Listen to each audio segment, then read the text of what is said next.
DUOPAN isn't just for mono tracks, it's great for stereo sources too. With conventional panning, stereo tracks often lose their spaciousness when you pan them off-center like this.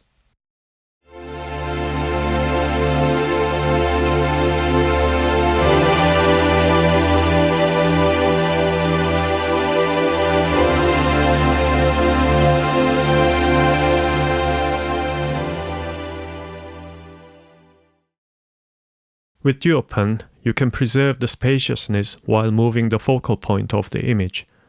By adjusting the time and amplitude ratio, you can decide exactly how much spread you want.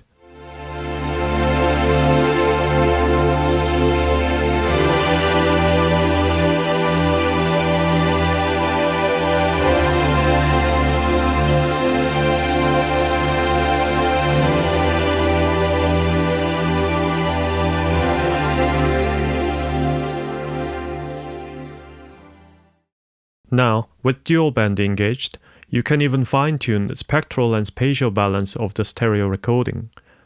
For example, you might control the low end of a string section separately from the higher frequencies, giving you detailed control of the stereo image.